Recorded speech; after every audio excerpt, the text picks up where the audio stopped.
there is a chart or a template right here that you are going to complete. That will be given to you in live text, so you're going to complete that. All you have to do in this chart is list. If you will see, it says in this chart list. You don't have to put a lot of verbiage, but you're just going to list the factors that you find for each of these. Now, you will want to separate in the first one so that you have separate ones for community, school, and family, and then you'll have the classroom and the student. Then, if you look, you want to scroll back down, sorry. If you look at number 2, this is the piece that tells you in the narrative. So this part of your task pretty much tells you what to do. You're going to complete the template. The second part, you're going to have a narrative, which means you are going to have verbiage, but the verbiage is not going to, the elaboration is not going to be in your chart. Okay, so you're going to analyze and discuss how each of the 3 areas of contextual factors you chose impact the planning, delivery, and assessment of your unit. So you're going to do the chart, and then you're going to talk about it. Okay. Just about every task in the TPA asks for references, so make sure you don't overlook that just at the end. Just put the references if there were any. This one, there probably will be, especially if you're in the state of West Virginia. A lot of these numbers, the data, the statistics, all of that you can get from the West Virginia Department of Education's home site or homepage. Is there a specific place? It is on a spreadsheet. You're going to see. I actually have the link there. Okay. So we're going to talk about something else that we've incorporated this semester for you, and the link will be there. But just about everything that it asks, you will be able to gather that information. If you're not in West Virginia, other states have similar sites that you can get that same information from their site. Okay, so you don't have to go out and actually count, the ethnicity in the schools and figure that out. It will be given to you. Okay. Let's go ahead and talk about that now. And then I'll come back. Yeah. This will also be in live text, and this is new. Stay away from over there. This is new. So we'll kind of probably get your input after the semester is over to see how you like it. But in the past, we just had students generate the information. They had to kind of make their own tables and charts and all of that. This time, we're going to take that away from you. Not that we think you can't do it, but that takes time if you want to make a chart and make it pretty and all that. So we're just kind of doing it for you. And in this piece, it tells you specifically what you're being asked for. So do you want to say anything about this so that it will generate? Do you have that? Yeah. Okay. Why don't we trade places? You can. Okay. You can be. I'll be Van and you can be. Okay. Pat. Okay. Okay. So this spreadsheet, we're not going to go all the details of this, but in terms of related to this task 1, when we get into live text, and we'll talk about live text in just a minute, this file will be there that you can open and start editing. What you want to look at for task 1 is the school data information, because from the Department of Ed website, Paul, if you go just put the mouse over where it says total in the school data, this is the website that she was just talking about. So you can see in the comments that you can just take that and put it directly into your browser and go directly to the page where you can pull up the information on your school and school district. So you'll fill this in if you just want to put in some random numbers here. And what's going to happen, the advantage of this spreadsheet is it's going to do calculations for you. It's going to create graphs for you automatically. Now we'll talk about the graphs later on in a different session. Will it not show that one? No, it's not. Oh. Okay, I'll have to fix that. For some reason the total thing got wiped out. Put a total here. Just put a number here for right now. There you go. Already found a flaw. See how we can ask for feedback on this? So it's going to give you the percentage. In this case, what's your percentage for different ethnic groups, below socioeconomic status, English as a second language, special ed, MyGenic, etc. You'll also eventually put in your learning goals, and I guess we don't need to flip over to the graphs because there's nothing there for the graphs. But this is, by popular demand, one of the biggest complaints we've had from students is you guys had a very incompetent CI 102 and CI 250 professor. Okay, so you guys don't remember how to do charts in Excel? I guess I'm joking, I hope. So this will automatically do that for you. It's just one less thing you have to worry about, but you've got to make sure you update this information. So later on, you're going to put for each student in, I'm thinking in terms of whether you're elementary, secondary, early childhood, whatever, you're going to label each student, their gender, their ethnicity, if they have a disability, or if they're English as a second language student, and that's going to help with the graphs as well. So here in task 1, not only are you doing the school information, but once you, in your secondary folks, you have multiple periods, whichever class period you pick, that's the class that you're going to put in. If that confuses you, we'll talk more. You can ask a question later, we'll explain that to you. So that's what this is going to be all about.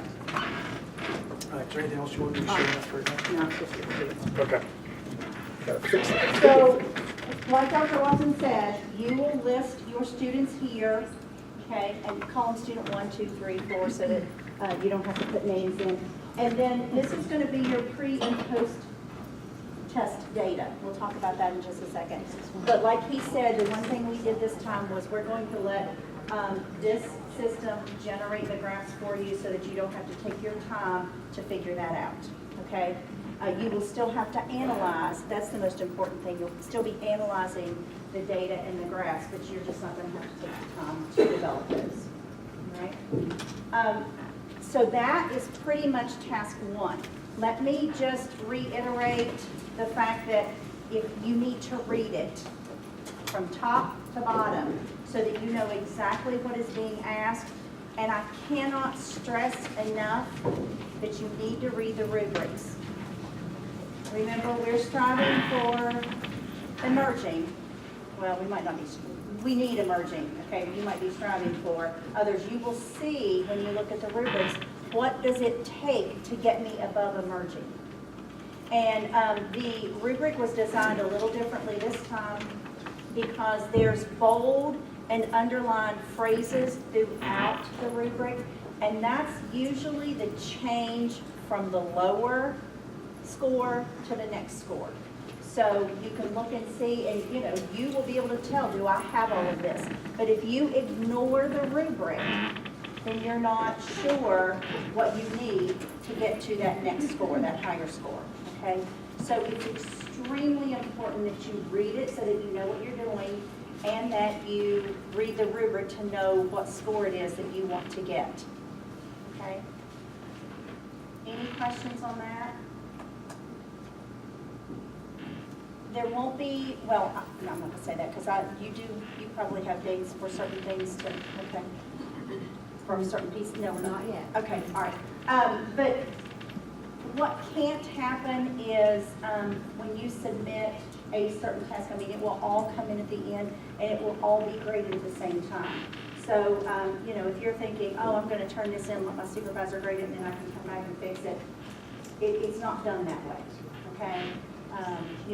We'll talk about, think of questions that you have and all of that when we have those 4 sessions in your seminar, and I'll answer everything that I possibly can, but they're not going to be graded piece by piece, okay? You will have time when you turn that in, whenever it's due, you will have time after it's scored, if you need to make corrections to have that done. If you're on top of things, to have that done before your last placement is finished, because this will be with your first placement. But you don't want to put it off, because if you put it off, then, and you don't complete it, you don't pass it with all 2s, and that means you'll have to redo student teaching in the spring and redo this. Okay? And we don't want that to happen. Let me just mention a couple of other things that are going to come in some future tasks, but just so you know when you start getting out there into your classroom what you're going to be doing. Obviously, you're going to be writing a unit, and you will be picking, and this will be in there, but you're going to be choosing 3 objectives to go along with your unit to get students to understand the concepts that you have for them to reach to the big idea, etc. But before, when you come up with your unit, you are going to do a pre and a post test. And the reason I'm mentioning the pre and the post test is because when we have, I think our next session isn't until Friday a week. So we have a little bit of time, so probably you're going to be thinking about your unit before then. But you're going to be giving a pre and a post test, and that pre-test is something that you're designing so that you know what you have to teach in your unit. I mean, you may think, oh, I'm going to teach this great unit on the Civil War. And so for your pre-test, you ask maybe 10 questions of your students, and when they turn it in and you grade it, they knew everything. They had scored 100%.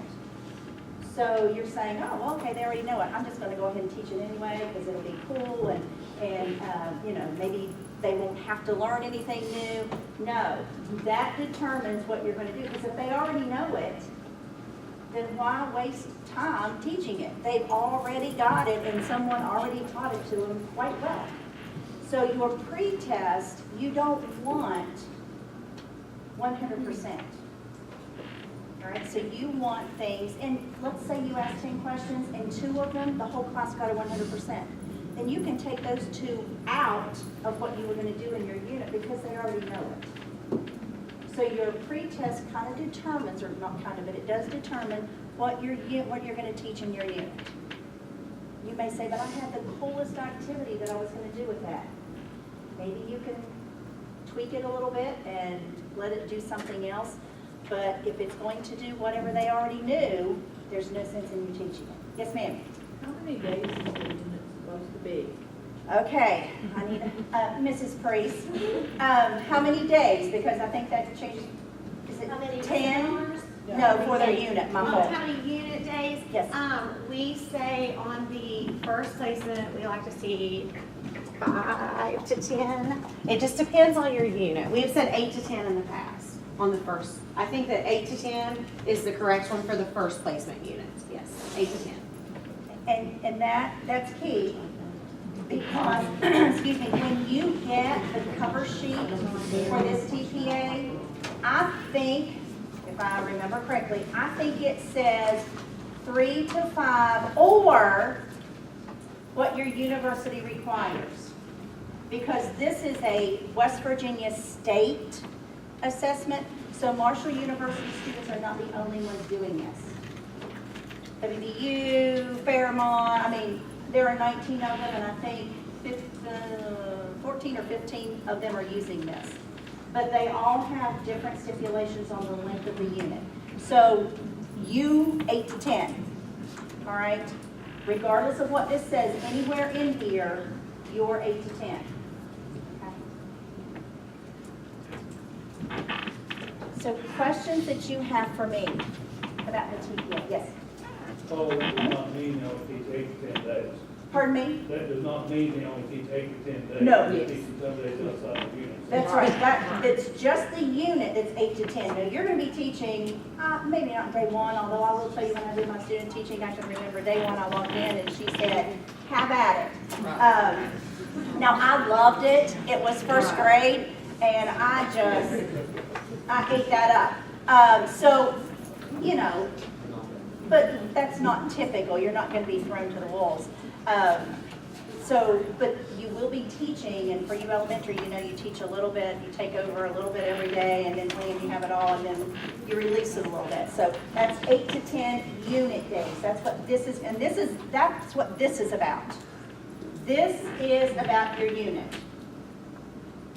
Okay, now obviously the contextual factors, no, that's a little bit more, but what you're writing your TPA about is the unit, and not the other stuff that you're going to be teaching on the side. Yes? I'm a little confused about the format of it. Like, is it something that we type up and print up? Is it physical, or do we email it, or how is Dr. that Watson work? is going to go over that in a little bit, but all of you are familiar with LiveText, and it's in LiveText, and all you're going to do is pretty much fill it in. So this chart that we just looked at a minute ago, this chart will be in LiveText just like this, and so you'll just go in and type it in. Then there will be an empty box that says, Here it is. in the narrative. Okay, well, that box will be there, and you'll just fill in, and then under that will be a box that will say, go back up. Am I going around? Yeah. Then there will be a box that says in the narrative, analyze, blah, blah, blah, and the box will be empty, so you'll just type away. Okay, so there will be, it will guide you along. You don't have to say, oh, well, I don't have to write about this because it's not there. It will be there, okay? You will know exactly what you're supposed to do. And it will be exactly like this. So I'm pretty sure, well, I'm confident that it will be in live text. You will be able to see it before we have our next session, which again, I think is a week from this Friday.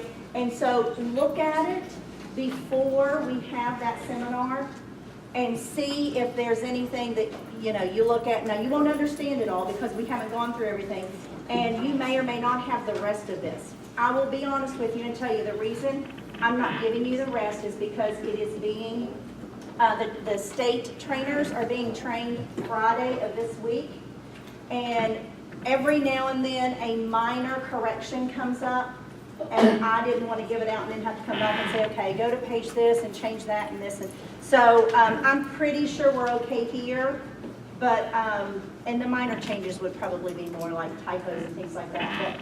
But I just wanted to wait till Friday, and then Mrs. Priest will send it out to you, or we'll wait until the following Friday at your seminar. The and give it to following Thursday is Oh, the seminar. sorry, my fault. It is That's okay. Thursday. The following Thursday. And I just didn't want to send one out that we were going to have to change. So that's why you're only getting task 1 now. Okay, but Dr. Watson is going to go ahead, because I don't think there'll be major changes there. I don't know, we'll talk about it. But if it's there, go ahead and look through it just to see if you have questions. In other words, what she's saying is, probably the next 48 hours, I will put it out there, but don't start filling it in, because if there's typos or something and I get a corrected version, I'm going to put the corrected version out there, which would wipe out what you're doing. So you can look at it, you can put it in your own Word document somewhere, but don't put it out there and then wonder what happened to it 6 weeks from now. And that's probably the best thing. I'm sure he'll go over this, but do your stuff in a Word document, and then that way all you have to do is copy and paste it into the template once it's ready to go. That's the best thing to do. Questions for me?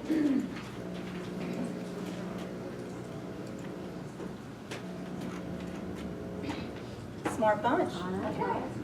All right, if you have questions, write them down, bring them to the next session, which is the following Thursday, not this Thursday, but next.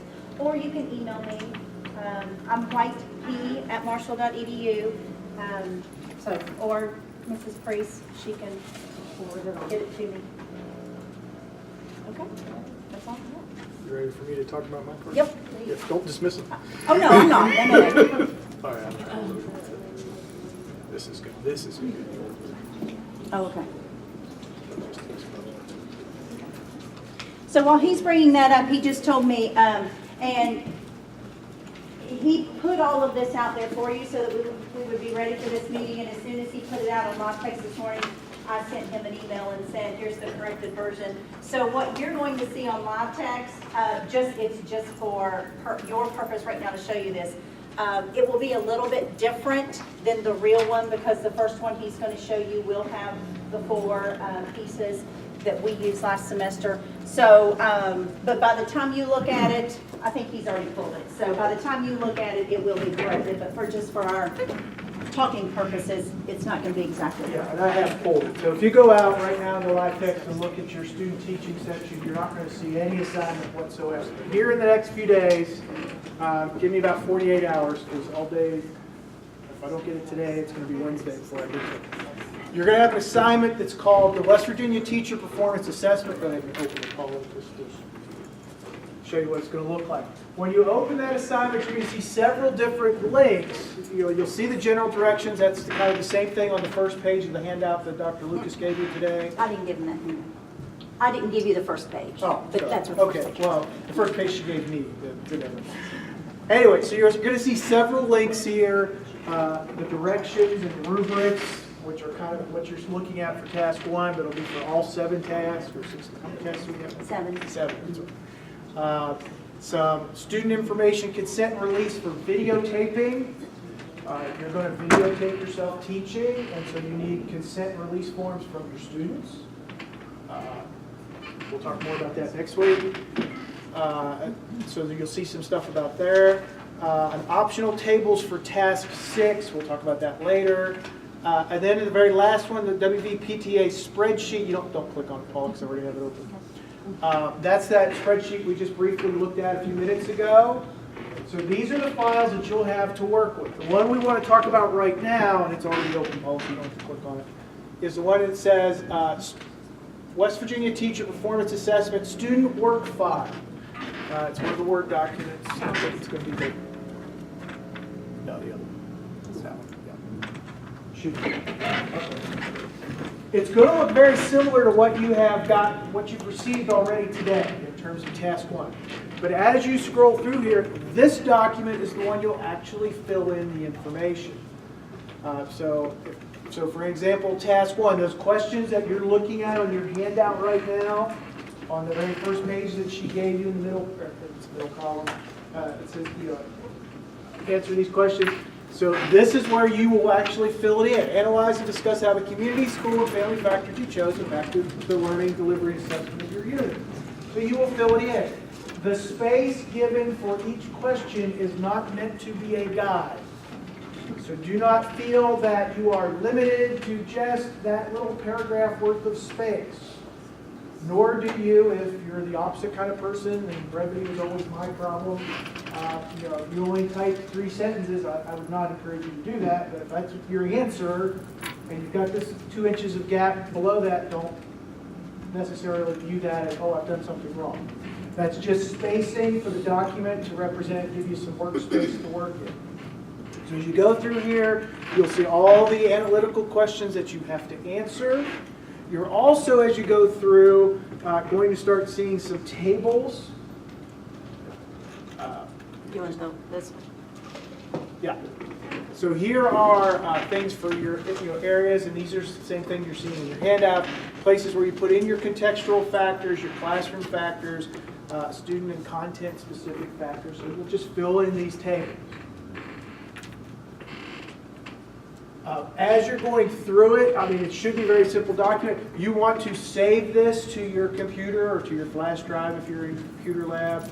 Do not upload this continuously to Livetext. You may, but my experience is when people do that, they get confused because the next time you open this assignment in Livetext and you click on the student work file, it's going to be blank because you're downloading it again. And you'll panic because, well, I filled in the first 3 pages and it's all gone. Oh my Lord, what am I going to do? So don't do that. Download it, put it somewhere on a flash drive, or if you're really smart, save it to a hard drive, flash drive, some online space like Dropbox or something like that, and your friend's laptop, about 6 other places, so that you don't, if something crashes the day before it's due, you're not absolutely left in the dark. So your panic attack will be somewhat subdued. Do I have any questions? I know we're throwing a lot of this at. What you want to do probably tonight or tomorrow is when after you've had a nice meal and you're a little bit more relaxed, kind of go look through these handouts, realize that these questions are going to be out there in the next couple of days when this link appears in Livetext. Just kind of go through it before you get too far into the term so you know what's going to be expected. Even the tasks that we haven't talked about today, just so you have an idea of what's coming. And that way when you come to the sessions, you'll know what questions to ask. It won't be a shock and awe. Oh my Lord, I didn't know we had to do this. All right, other things you want me to show? All I want to say is if there's a box to fill in or a question answer, just don't skip it, because then all of those are pieces on the rubric, which means that you're going to get a 1 or a 0 on that, and you will have to redo it. So if it's there, fill it in. Can you go back up to the yeah, right here, this one. Yeah, and a case in point, when it's asking for things like school factors, and these things in parentheses are giving you examples of what we're looking for. Try to answer as much of that as you can. Don't just say, well, my school, 60% real response period, end of story.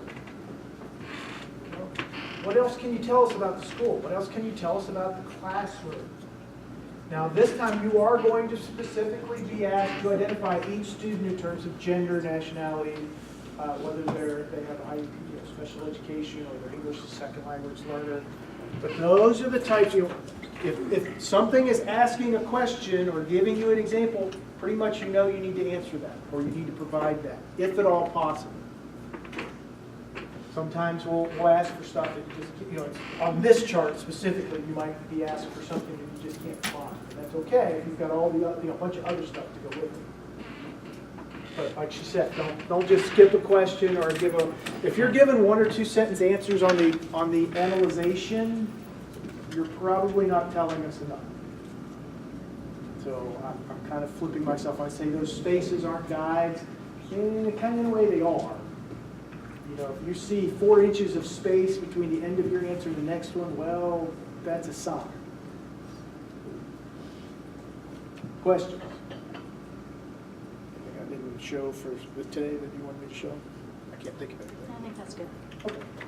Don't want to overwhelm you too much. Thank you. We're good? Anything? Anything for the good of the group? No questions. Oh, wow, no questions. We are, no questions. That's pretty awesome. I gave you longer to watch these clips. Yeah, there we go. Don't look at it with your bare eye. I just told her I was going to look at it. I said, she's some advice. I said, I'm just going to do this. She's like, oh my God. I said, I'm good. Calm down. Okay, so are we good? I'm good. You good? Okay. All right, this is great because we're going to go ahead and get started on my piece of it. That'll help us roll through this so much more quickly this afternoon. Good luck, guys. Good luck, you. Okay. Okay, so we'll work on this for about maybe 40 minutes or so, and then we'll take an earlier lunch than expected, and hopefully we'll be okay from there. So, all right. Well, okay. All right. Okay, so this is it. This is like the meat of it. Are y'all a little overwhelmed right now? Yes. Yeah. This TPA stuff makes everybody kind of feel a little sick, I think, and it gets a little overwhelming. But I just want you to know that it will be okay. All right? We want you to be successful. That's what I just keep reiterating to everyone. We don't want anyone to not be successful, obviously. We want to see everyone be successful and do a great job. So, we're going to go ahead and get started on a few things. We'll take a lunch and then we'll wrap it up on this end of things. We'll watch the eclipse. We'll meet with our supervisors and then you can hit the ground running tomorrow. All right, so just to get started, well, there was our agenda, but that's off. That's not happening. Do you guys know who this guy is? The kid president? I'm a little obsessed with him. So I want to share this with y'all. Maybe? Oh, okay. I'm just going to say this. I pretend like I'm really good at technology and I put on this really great front, but I'm really not so good at it all the time. So, I don't want to do this. Watch me here. We'll just do it this way. This is how we'll work it out. See, I'm really good at Googling. Okay. All right. Sometimes the last shot. I'll skip the video. I do know how to do that. This is. Okay. We all need a pep talk. Everybody needs pep I talk. think we all need a pep talk.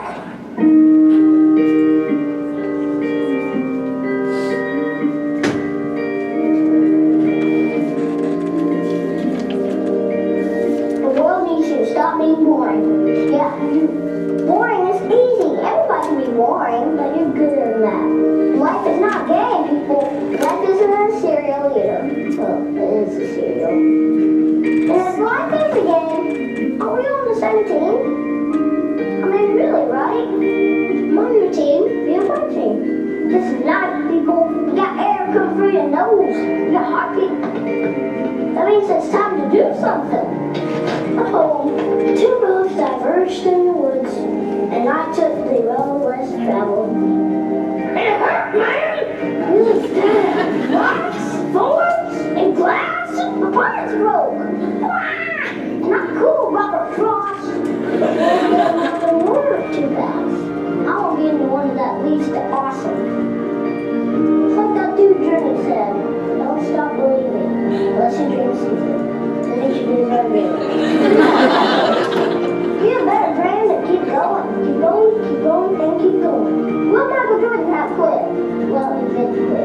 retired. Yeah, that's right. He retired. But before that, in high school, what if he quit when he didn't make the team? He would have never made Space Jam. What will be your Space Jam? What will you create will make the world awesome? Nothing if you keep sitting there. That's why I'm talking to you today. This is your time. This is my time. It's our time. We can make every day better for each other. If we're all on the same team, let's start acting like it. We got work to do. We can cry about it, or we can dance about it. We were made to be awesome. Let's get out there. I don't know everything. I'm just a kid. But I do know this. Social value it gives the world a reason to dance. So get to it.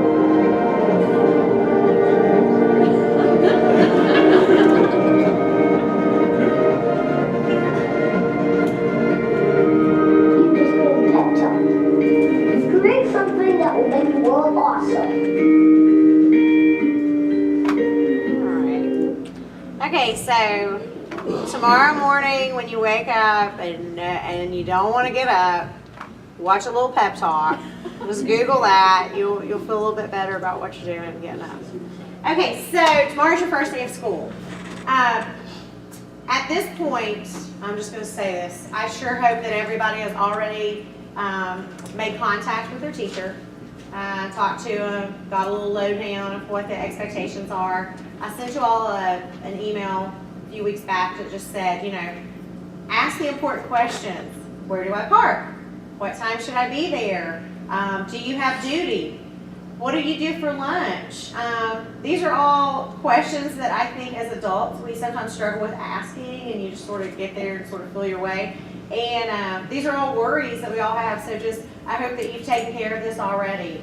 So that is all prior to today. If you have not made contact with your teacher, no, I was going to say stand up. No, don't do that. When we break for lunch, do that. All right. If you've emailed them and they haven't been able to email you back, teachers are terrible at checking their email. They just are because they're busy. And then once they get home, they have a million things going on. And so sometimes in that 45-minute planning, your email doesn't get checked.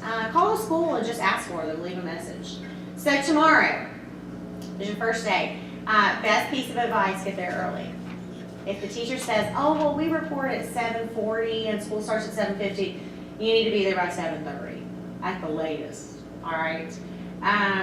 You need to check in at the office, and you need to introduce yourself. Introduce yourself to the secretary. Most likely, some sort of administrator will be in the office. I know my husband's an administrator, and one of his major peeves is that someone will come into his school and not introduce themselves to him, okay? That's the leader of your school. Make sure you introduce yourself to the principal for sure. And the most important piece of advice tomorrow is just to listen and learn. Take it all in, because tomorrow is just that jumping off point, and then from there on out, you're there, okay? So tomorrow is a good day for you to gather in as much information as you can. Write things down, take notes. Good? Okay. All right. So professional conduct. One of the first things you need to know tomorrow are the school rules and the expectations. You need to know what the rules are for teachers. Are teachers, I know you're going to think, gosh, we're all adults, but we are all adults. But sometimes there are different rules and expectations at different schools. Debbie talked about school cultures and how schools are different. Who in here has been to a few schools that were completely different in their culture? Yeah, I taught at them. Every school is different, so you have to know what the expectations are. Some schools expect teachers to not have drinks on their desk. They think it's unprofessional, or not to chew gum, or not to have candy. You know, there's different things that you need to know, so just find those out. Also know what the school rules are for the students, because you shouldn't be breaking those. If it's a no gum school, you shouldn't be chewing gum. I know this seems very juvenile, but these are all important things that we have to talk about. Second thing is schedules. You need to know your teacher's schedule, and you need to adhere to their schedule, which means if they have morning duty, you have morning duty. If they have after school duty, bus duty, you have that as well. I know a lot of you right now are thinking, seriously? Yeah, seriously. So you should know this. If there's some sort of situation to where you have a class on campus, and so like an after-school duty would run into, you getting here to campus on time, you and your teacher can work that out and you can make arrangements. That's not a problem. When I say that you have the same schedule as your teacher, this is another thing sometimes people freak out about. Teachers are late workers, and sometimes they'll stay till 5 or 6 or whenever, just getting stuff done. That is not your expectation, okay? You're expected to put in a full work day. If there's an after-school duty, you're expected to do that. And your teacher may say, hey, and this was my personal student teaching experience. My teacher said, hey, on Thursdays, I stay late and make all my copies for next week. And I was, okay. So I stayed 30 minutes late on Thursdays and made all the copies for next week. It helped me stay organized. It was a great little trait to learn, and wasn't really a big deal, okay? So just remember that. Another thing we need to discuss is confidentiality, and that goes under that professional context. You are going to be in schools where you are going to see social services come in and talk to kids. You're going to see police come in and talk to kids. You may see kids on Monday, and one of those agencies comes in, and then on Tuesday you never see those kids again. You are going to see kids with behavior problems, and you're going to see teachers who may say or do things that you find inappropriate, but it's confidential. You're in the school, and maybe you don't know the whole backstory. I know in one example at a school I taught at, there was a student who had some severe behavior problems, and do you guys know what CPI is? If you've taken special ed classes, you know. And one day, 2 of the aides had a CPI hold. Well, if any bystander off the street would walk in and see that, they would think, what are they doing to these kids in this school, But they didn't know the backstory. So just understand that everything you hear and everything that is said and everything that happens is confidential. You may be asked to sit in on IEP meetings. You may know your teacher is going to provide accommodation lists for students. So all of those are confidential. As a parent, I know if my child had something going on, I would not want a student teacher to go out and talk about it, okay? Also, teachers talk to one another, and so if you are talking about a situation or a teacher to someone else, likely whoever you're talking to knows them, and it's going to get back to them. It happens every semester. We have something to that effect. Yes, Ms. Smith? I had somebody come into my room, and a long time ago, I had special ed kids, all right? This lady then went to get her hair done. And she talked about what happened in class. And I live around Spring Valley High School area, okay? It was at Wayne, guys. I still heard about it. Yeah. All right? There are no secrets, and you can't do it. You can't talk about it in restaurants. Right. My kids grew up with 2 teachers in a household, and what we talked about, if we said anything at the table, was never, ever discussed in public. And I will say this, if you see something in a classroom that bothers you or something you feel like you need to talk to somebody about, I'm your person. Your university supervisor is your person. Talk to them. Let us know if it's something that we feel like we need to follow up on or we need to take care of, then we are absolutely on that, okay? And like Ms. Smith said, one of the stories I always reiterate is that someone was talking about another teacher to another teacher, like, oh, in my last placement, my teacher was, they were best friends. I mean, really? So, and I'll just say this, that neither one of those teachers would offer up a recommendation. This is a job interview. That's what I always say, this is a job interview, so remember that. Next on the list, it says to stay positive. Teachers can be some negative folks. They can be a little about things, and it just comes with the territory. It comes with the job. It's an overwhelming job at times. And so sometimes it's hard to stay positive. But that's one key piece of advice I'd like to share is to stay positive. You may not be in an ideal situation with your soulmate co-teacher. You know, not everybody gets that. One of my student teaching experiences was really good. I walked in and it was a lot like Dr. Lucas. They said, here you go. I've never taught 4th grade before. I've taught 5th grade for 30 years. So here you go. I need you to teach reading and Western history and you can do whatever else you want. I was like, okay. And that was like day 2, you know. My next placement was a kindergarten. I went in and she said, you're going to do things exactly the way I do them. And this is the unit you're going to teach. And the kids stood up and read sight words. Each 24 students in kindergarten each read 120 sight words more with the yardstick. And I had to just, okay, great, this is awesome. Even though it was terrible, you know? And I knew in my heart of hearts, this is so awful. But all I could think of was, I'm never going to do this. And I didn't. And the next year I taught kindergarten. And I knew that was a terrible strategy.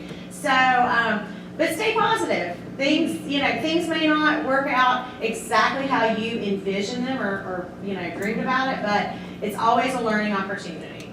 And that's the next bullet down.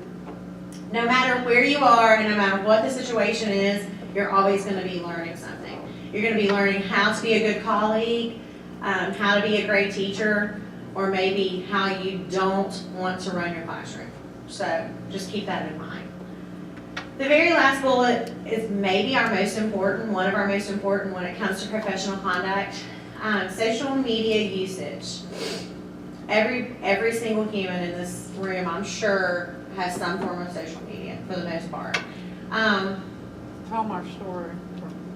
We have Which social one? media. which one? I mean, that's what I was getting ready to say. We have a million. Snapchat one. Oh, that's I mean, totally and classic. yeah, exactly. Again, we find out everything. It's like, you know how when I just said, like Ms. Smith said, you hear everything. We find out everything and we know everything. Please do not, I'm just going to say this, do not post about your school, your classroom, individual students on any social media. Do not post pictures on social media. Dr. Lockwood had a student a couple semesters ago, right, who was like doing Snapchat filters with her students and then With the the parent, teacher's permission, yeah, with the teacher's permission, sending it to the parent. and then we hear about it. Okay, your teacher may be like on the phone all the time, posting things. You're not that teacher. You're not hired in that classroom. You don't have a contract. Trust me, do not do it. Is that understood?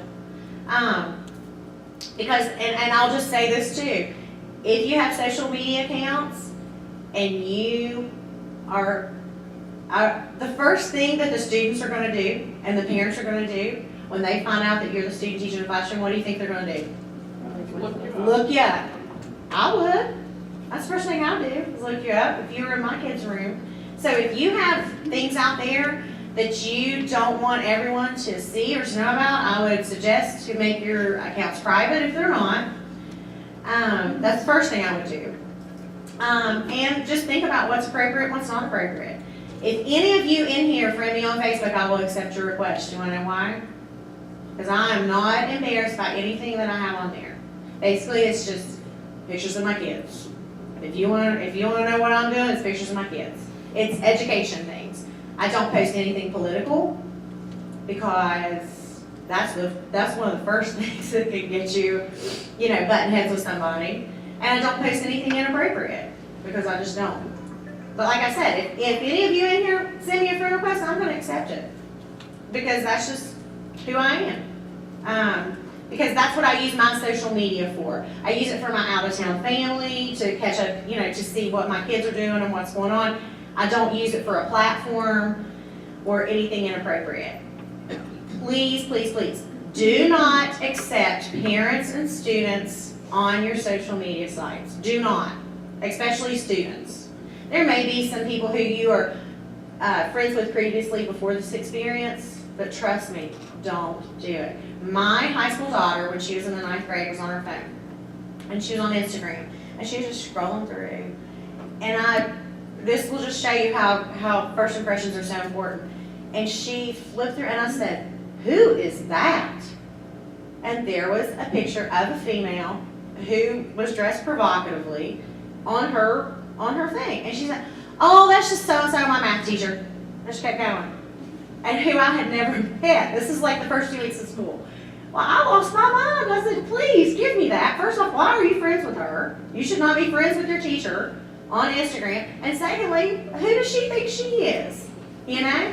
So that right there should just tell you, watch every single thing you do and say. We had another student who was just observing in a classroom. He knew one of the students in the classroom. I don't know if you remember this one. It was a young man. It was a young man doing the observation. And it was a middle school girl. Female student, middle school female student, and they're snapping each other during the observation and talking about other people in the class and this and that. And guess what? He got asked to leave that classroom and not come back. And I don't know that I've seen him. I've not seen him since in our college. I'll just say that. He is no longer a teacher candidate. No, he is no longer a teacher candidate. So be very, very, very careful. You guys get it, right? I mean, if I could scare you about one thing, this one will scare you about. Okay? All right. But it happens. It happens every semester. Every semester I get some sort of phone call, some sort of text that says, "Yo, check this out." Okay? All right. This is the other thing I get calls about. The dress code. Boy, then we got another story. Boy, we got all kinds of stories. And this is like the same, this is the same student. First off, we require professional dress during your student teaching, okay? Professional dress, if you look around, when I'm looking around for the most part, I see no one who does not meet the professional dress criteria today, which is really nice. And that's why I always say, you know, this is what we're doing today. It is your university supervisor's discretion and your school dress code discretion as to whether or not they call you out on something, okay? Dr. Lockwood, would you like to share? So we had a student, same student, we had a student who started at a kind of conservative elementary school, and she started off, and so I went to see her a couple days later, and the teacher cornered me, and at the end of the visit, the principal cornered me about her appearance because she was dressed in rather inappropriate white high heels and a inappropriate, and I'm censoring this, but very much short mini skirt. Yes. And she was just dressed not for the job. Right. And so both people cornered me, and they were very upset. And so maybe at some schools, you know, school culture really is there. It really is a real thing. And at some schools, maybe what she had on wouldn't have been noticed or as noticeable. But at that elementary school, they were very upset. And so after they got to know her, they liked her and thought she was doing a pretty good job, but that initial impression that she gave them was not a good one.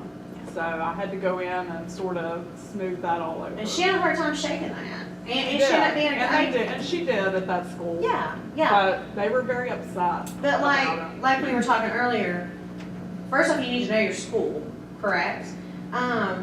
And so like she said, it was a really conservative school. I say this every semester.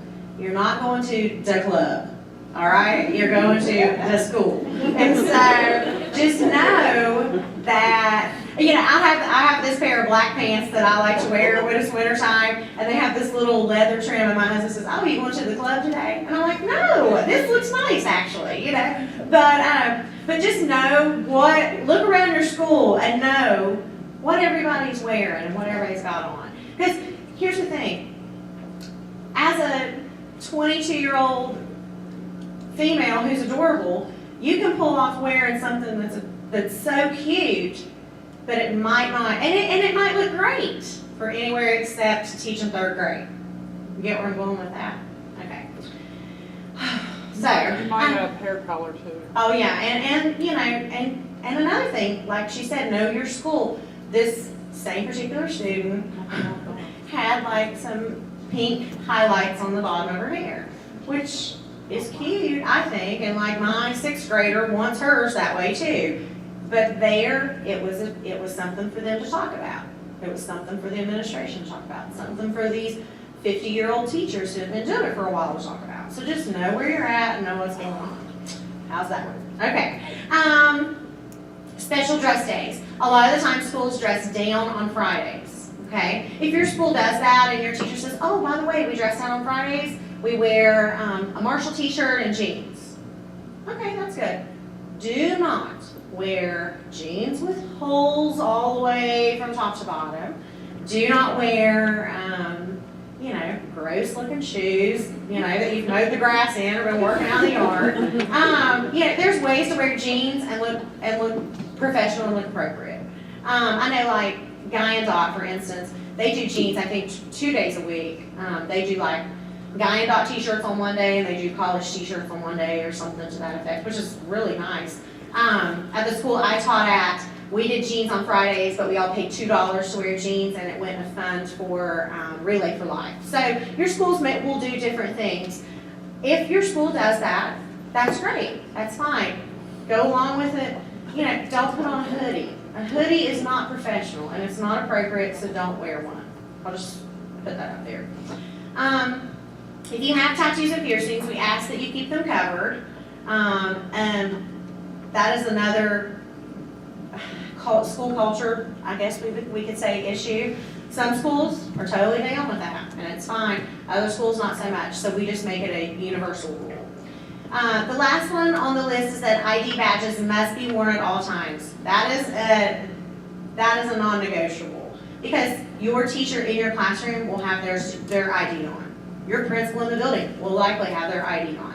So you have to have your ID on as well. Anyone who walks in should know who you are and should be able to look at you and read that ID. Got it? All right. Any questions? Yes? Do we just use the same ID we already have? Yes. You will use your clinical ID that you've used in the past. Yes? Kanawha County gave us badges. Yes. Do we need to wear both of them, or is just the Kanawha County? I think you could wear the Kanawha County badge. If you are Kanawha County and you went to the orientation and they gave you a badge, I would wear the Kanawha County badge. Maybe just have the clinical, have the Marshall one, on backup or with you. But yeah, definitely the Kanawha County one. Any other questions? Yes? Do we need to bring like a background check or anything with us? Or? Okay, that is something I think I've got it in here, but let me just go ahead and talk about while we're here. You don't need to bring your background check because, what was your background check? Your fingerprinting and all that. You do need to get on the State Department website and print out your student teaching permits. If you don't know how to do that, let me just show you how to do that real quick while we're on it. Because we have time today.